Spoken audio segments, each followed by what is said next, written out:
Good evening from New York. I'm Chris Hayes. This may come as something of a surprise if you haven't been following it closely. But remember the Arizona Republican Party's election audit that started way back in April? Remember that? It is somehow still going on nearly 4 months later. It has been paused for high school graduations. They shipped voting system data to Montana for reasons that remain totally unclear. They used black lights to look for bamboo in the ballots because they thought they could have been made in China. Now, for context about the length of this enterprise, when the state of Georgia announced they would recount that entire state's votes in November, they capped the length of the recount at just 8 days. This Arizona audit, in quotation marks, has passed 100 days. They're only auditing one county. Who the heck knows what they're doing? There's very little transparency. More and more Republicans around it are losing their patience with the entire enterprise. In fact, just yesterday, Republican chairman of the Maricopa County Board of Supervisors rejected a new subpoena from the state Senate, right? This is the Republican-controlled state Senate, calling the audit a, quote, adventure in Never Never Land. So what is the point of this whole embarrassing and cringe-inducing charade? It's obviously a clown show. It looks ridiculous and incompetent, and you hear all sorts of Republicans in the states grumbling about it and saying it makes them look bad, and it's drawn out, and there's no way to begin to trust anything that comes out of it from this openly pro-Trump company with apparently zero expertise or experience that the New Yorker's Jane Mayer reports is also being funded by wealthy right-wing donors. None of that matters, though, because that is, of course, not the point of what they're doing in Arizona. The audit, such as it is, will produce some piece of information, some set of findings, which don't have to be true. In fact, they likely will not be. That will then float through the internet and will then be repeated by right-wing media figures, folks on YouTube and in podcasts and Twitter and, of course, Fox News. And that will create an impression in people's minds that there's some problem here. I heard they found something. And people will then cite that, whatever comes out of it, in the way that Donald Trump told his acting attorney general back in December last year, you guys may not be following the internet the way I do. That's as he tried to convince him to declare the 2020 election corrupt. It's the same way that people cite the internet when they say they're, quote, doing their own research on the vaccine. Like, I read this thing about how it does this or that. That's the point of what we've come to call disinformation. Not information, it's disinformation. It releases false information into the atmosphere as a kind of pollutant. Or not even false. It might be narrowly true, but just distracting. And that pollutant mixes with the other molecules and information in the air, and it becomes increasingly hard for people to distinguish because, well, we breathe in the bad air and the good all mixed together. The disinformation doesn't have to be persuasive. It doesn't have to look competent or correct. Just look at what's going on in Maricopa County. It just has to be out there. That's it. That's the point of the Arizona audit. And it is the latest in a long line of disinformation coming from the right, and particularly from Donald Trump. Because give him this. That is a man who understands the power of disinformation as well as anyone. It does not have to be provable. In fact, it's best if it's not. It's best if someone is just asking questions, if there is some kind of hidden MacGuffin just past the horizon that will reveal all, but that we never find, which is, of course, a Trump specialty. I'm trying to find out, where is the birth certificate? Why did he spend millions of dollars on trying to stay away from this issue? Why doesn't he give his birth certificate? What happened to Hillary Clinton's emails? 33,000 emails gone, just gone. Russia, if you're listening, I hope you're able to find the 30,000 emails that are missing.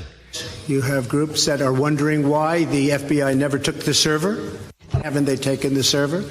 So I still ask the FBI, where is the server?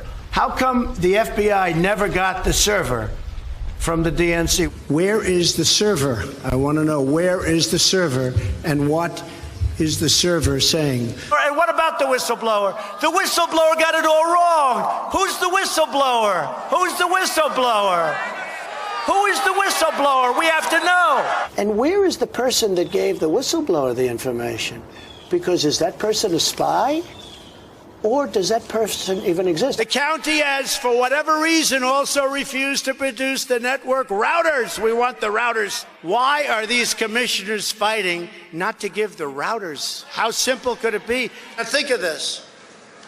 You had 205,000 more ballots than you had voters. That means you had 200. Where did they come from? Again, it's all nonsense. What does it mean with the routers, the servers, the this, the that? It doesn't mean anything. It's nonsense. What is he talking about? It doesn't matter. The sheer volume of disinformation and confusion make it difficult for people to see clearly, but it also gives people a thing to talk about, like, oh, where's the router? Where's the server? It smogs up our view. That was what the Trump campaign did in 2016, of course, very effectively with Hillary Clinton's emails and the WikiLeaks postings. Most of it was just meaningless trivia that meant nothing.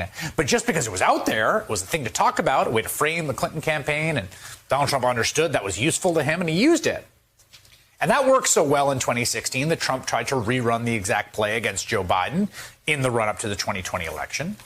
We saw Trump going to these insane, almost comically preposterous lengths to get the Ukrainian president, of all people, to announce he was opening an investigation into the Bidens. It was never about the content of said investigation. It was never about the actual facts of the matter and what happened. Those were completely immaterial from the beginning because Trump understood the powerful disinformational force that would be released through the atmosphere. That some guy most Americans never heard of, the president of the Ukraine, just announcing, speaking the words, there is an investigation into the Bidens, Hunter Biden. Whoa! Oh my gosh, did you see that there's an investigation of Hunter Biden, the corrupt Hunter Biden? I saw how there was an investigation of Hunter Biden. Just a thing now that's out there. You got to deal with it. The way Hillary Clinton's missing emails that she bleached or whatever are just floating out there. The way some piece of disinformation about the terrible things vaccines do to you now just take up space in our social atmosphere. False. Totally false. Doesn't matter. It's just floating out there. Can't stuff it back from wherever it came. Trump understood and understands that. That's why he went to these absurd lengths with this ragtag group of clowns crawling over themselves, including Rudy Giuliani and others, to try to get the Ukrainian president to announce this investigation. And when no one else was able to do it, not for lack of trying, Trump himself goes and puts the screws to Volodymyr Zelensky in the infamous phone call that led to his impeachment. The president of Ukraine, Zelensky, told Trump that he wanted to buy more American weapons. Remember, they're waiting on the weapons. Trump responded, I would like you to do us a favor, though. And the favor was producing a piece of disinformation. That was the deliverable. That was the point of it. Didn't care about what the investigation found. He just wants the announcement. Announce you're investigating. When that plan failed, guess what? Undeterred, Trump stuck with the same strategy. Constantly, scurrilously, recklessly, falsely floating theories about mail fraud and voter fraud in those big cities like Philadelphia, where there just happen to be a lot of black voters. Oh, it's all going to be rigged before the election. And then, of course, intensifying after. Trying to rerun the same play he ran with the Ukrainian president. This time, trying to rerun it with his own acting attorney general, where he comes to him and he says, as simply as you possibly can, just say the election was corrupt and leave the rest to me and the Republican congressman. Again, just produce the bit of disinformation I need from you. I just need you to say it's corrupt. We'll take care of the rest, because he understands the power of that disinformation. He just needs a little predicate. In fact, get this, just today, ABC News reports that a top Department of Justice official who was loyal to Trump actually drafted a letter saying the election was corrupt and was, thankfully, shot down by his superiors. Here's the letter. The Department of Justice is investigating various irregularities in the 2020 election for President of the United States, the draft letter said. The department will update you as we are able on investigatory progress, but at this time we have identified significant concerns that may have impacted the outcome of the election in multiple states, including the state of Georgia.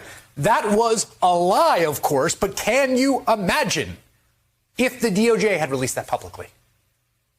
How close we came. Just that idea released out into the atmosphere, that bit of disinformation. The Attorney General declares the election corrupt. Ukraine is launching investigation of the Bidens. The Arizona audit has found ballot discrepancies. Truth doesn't matter in any of this.